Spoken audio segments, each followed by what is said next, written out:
Assalamualaikum warahmatullahi wabarakatuh. Saya Zufila Alvin Monika, NIM 12405193010.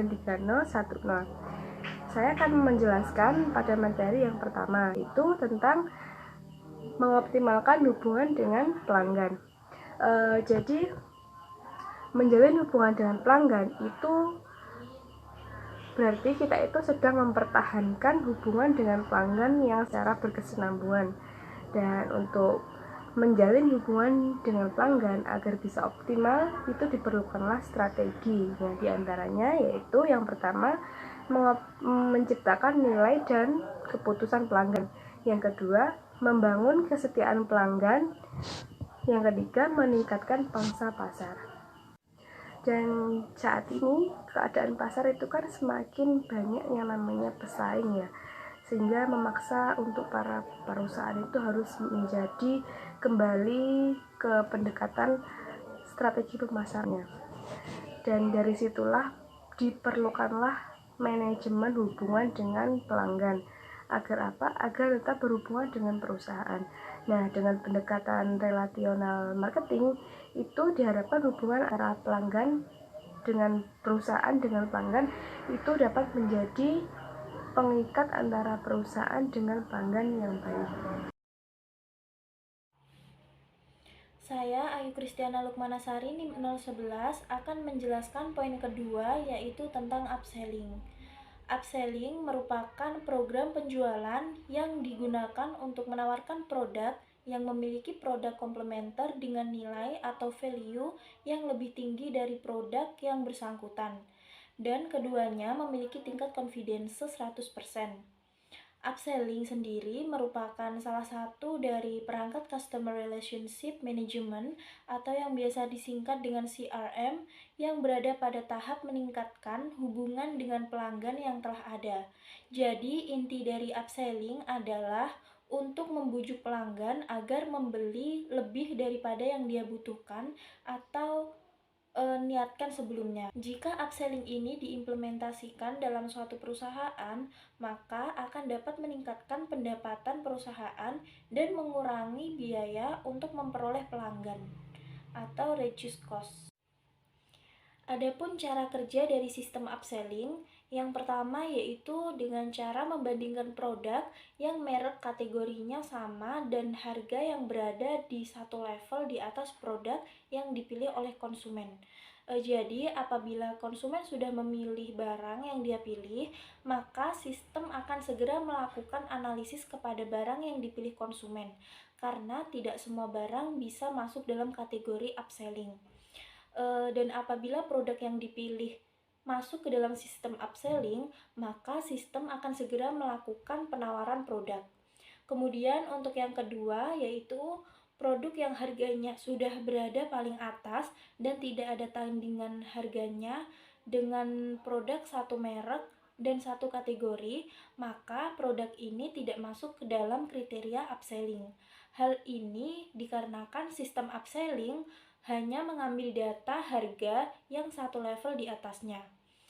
Produk yang ditawarkan dalam sistem upselling hanya satu produk saja. Sedangkan jika produk yang memenuhi kriteria upselling lebih dari satu, maka sistem akan mengambil produk pertama yang harganya satu level di atas dari produk yang dipilih oleh customer. Karena query pengurutan yang digunakan dalam sistem upselling ini adalah ascending atau pengurutan dari atas ke bawah. Terima kasih. Strategi organisasi. Markel mendefinisikan strategi pelanggan sebagai pendekatan berbasis data untuk memaksimalkan nilai finansial pelanggan dengan menggabungkan pemahaman mendalam tentang kebutuhan, perilaku, dan nilai pelanggan dengan kemampuan untuk terlibat secara spesifik pelanggan secara optimal di berbagai titik kontak di seluruh hubungan dengan pelanggan tersebut. 5 pilar strategi pelanggan yang baik dan efektif. Yang pertama, wawasan ekosistem pelanggan atau pasar, memanfaatkan suara pelanggan, VOC, dan penelitian lainnya. Yang kedua, wawasan dan segmentasi pelanggan menggunakan penelitian data dan analitik VOC untuk menghasilkan wawasan tentang pelanggan dan mengelompokkan ke dalam kelompok yang berbeda. Yang ketiga, manajemen pelanggan end-to-end mengolah pelanggan masa hubungan dari akuisisi ke depan dan di semua titik di mana perusahaan menyentuh pelanggan. Yang keempat, mengolah pelanggan sebagai aset keuangan, mengolah investasi pada pelanggan untuk mengoptimalkan pengembalian finansial. Yang kelima, mengimplementasi strategi pelanggan, peta jalan bisnis dan cetak biru teknis untuk mengoperasikan komponen organisasi, proses, teknologi. Materi selanjutnya yaitu ide untuk mengukur kepuasan pelanggan, yaitu A. Sistem keluhan dan saran, contohnya dengan menyediakan kotak saran dan keluhan. Yang B. Survei kepuasan pelanggan, contohnya dengan kuesioner baik dikirim secara langsung maupun lewat kantor pos. Yang C. Yaitu lost customer analysis, perusahaan menghubungi para pelanggan yang telah berhenti dan memberi dari perusahaan untuk mereka yang telah beralih ke pesaing. Yang D. Ghost shopping, perusahaan menggunakan ghost shopping untuk mengamati kekuatan dan kelemahan produk serta pelayanan perusahaan dan pesaing. Yang E. Sales related model, kepuasan pelanggan diukur dengan kriteria pertumbuhan penjualan. Yang F. Customer panels, perusahaan membentuk panel pelanggan yang nantinya dijadikan sampel secara berkala untuk mengetahui apa yang mereka rasakan. Assalamualaikum warahmatullahi wabarakatuh. Saya Sylvia Farina, NIM 038 akan menjelaskan mengenai hubungan dengan pemerintah.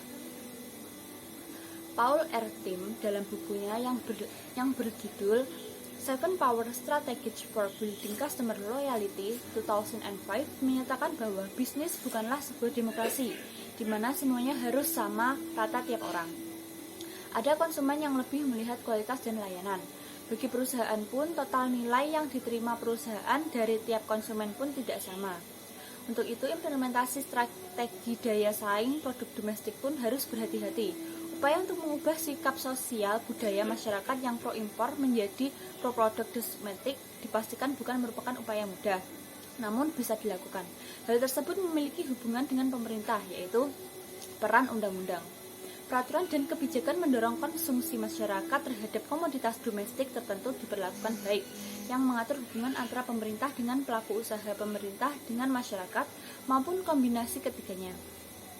Namun, upaya langsung untuk sosialisasi untuk meningkatkan pengetahuan, mengubah sikap, dan melakukan praktik mengkonsumsi produk dalam negeri wajib dilakukan.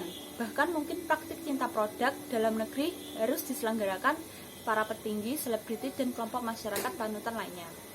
Sekian penjelasan dari saya, dan kurang lebihnya mohon maaf. Wassalamualaikum warahmatullahi wabarakatuh. Assalamualaikum warahmatullahi wabarakatuh. Perkenalkan, nama saya Salma Alvina, NIM 039, akan sedikit menjelaskan materi selanjutnya, yaitu Customer Experience. Customer Experience dalam bahasa Indonesia dapat disebut sebagai pengalaman pelanggan. Experience atau pengalaman itu sendiri adalah peristiwa pribadi yang terjadi sebagai jawaban atas rangsangan yang melibatkan seluruh atau setiap peristiwa dalam kehidupan. Terdapat 3 ahli yang berpendapat mengenai pengertian customer experience, yang diantaranya adalah: pertama, menurut Gentile 2007, customer experience berasal dari satu set interaksi antara pelanggan dan produk, perusahaan atau bagian dari organisasi yang dapat menimbulkan suatu reaksi. Yang kedua, menurut Mayer dan Sehwagel 2007, berpendapat bahwa customer experience adalah tanggapan pelanggan secara internal dan subjektif sebagai akibat dari interaksi secara langsung maupun tidak langsung dengan perusahaan. Dan yang ketiga, menurut Chen dan Lin 2014, customer experience didefinisikan sebagai pengakuan kognitif atau persepsi menstimulasi motivasi pelanggan. Sekian dari saya. Wassalamualaikum warahmatullahi wabarakatuh.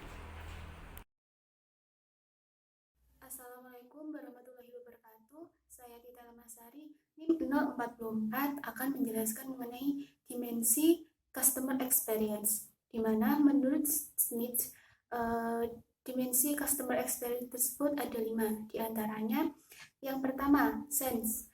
Sense tersebut berkaitan dengan gaya atau juga style, yaitu terdapat verbal dan juga visual yang nantinya mampu menciptakan keutuhan dan sebuah kesan.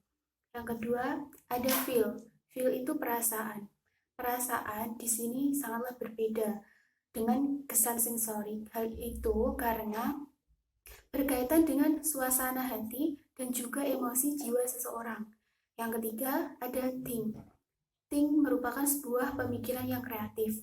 Nah, pemikiran yang kreatif tersebut muncul di benak konsumen akan suatu merek ataupun perusahaan atau pelanggan diajak untuk terlibat dalam pemikiran yang kreatif.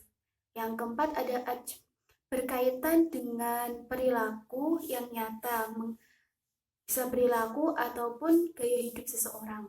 Yang terakhir, yang kelima ada relate.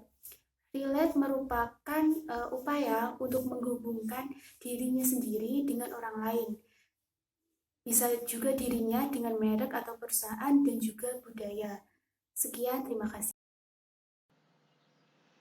Assalamualaikum warahmatullahi wabarakatuh. Saya Fiatri Anggreni NIM 045 akan melanjutkan penjelasan dari teman saya sebelumnya terkait customer experience.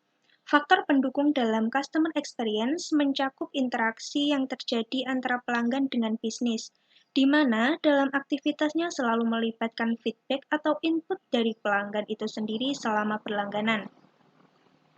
Hal yang menjadi tolok ukur adalah pengalaman pelanggan yang merasa dilayani sejak awal penawaran produk, saat sudah berlangganan atau after sales service, sampai akhirnya pelanggan mau mereferensikan kepada kerabatnya.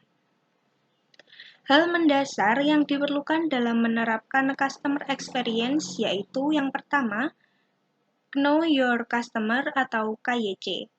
Pelaku bisnis harus mengenal pelanggan lebih jauh, seperti siapa pelanggan kita, apa kebutuhannya, apa yang disukai dan tidak disukainya, dan lain-lain. Yang kedua yaitu feedback atau input pelanggan. Feedback bertujuan untuk tercapainya perbaikan servis secara keseluruhan, melibatkan pelanggan dalam berbagai aktivitas bisnis agar menumbuhkan rasa memiliki, memberikan kemudahan akses, dan memberikan feedback serta monitoring pelaksanaannya. Saat pelanggan merasa puas dengan pelayanan yang diterimanya, bisa dipastikan yang bersangkutan bersedia secara sukarela menyampaikan word of mouth atau WOM positif dan turut mereferensikan bisnis kita kepada kerabat dan koleganya. Yang ketiga yaitu target bersama. Customer experience tercipta jika pelaksanaannya menyeluruh dan berkesinambungan, serta melibatkan semua hal dan bagian yang ada di dalam bisnis. Jika kita memberikan target, harus dipastikan juga bahwa kita telah memberikan pengetahuan dan training kepada seluruh jajaran kerja tanpa terkecuali, agar pemahaman dan mindset yang dimiliki sama. Setelah berjalan, jangan lupa melakukan evaluasi menyeluruh untuk mengukur tingkat pencapaian penerapan customer experience selama proses bisnis. Tujuannya yaitu untuk mengukur seberapa efektif kita dalam customer experience untuk membangun bisnis kita. Sekian dari kelompok kami, mohon maaf bila ada salah kata. Wassalamualaikum warahmatullahi wabarakatuh.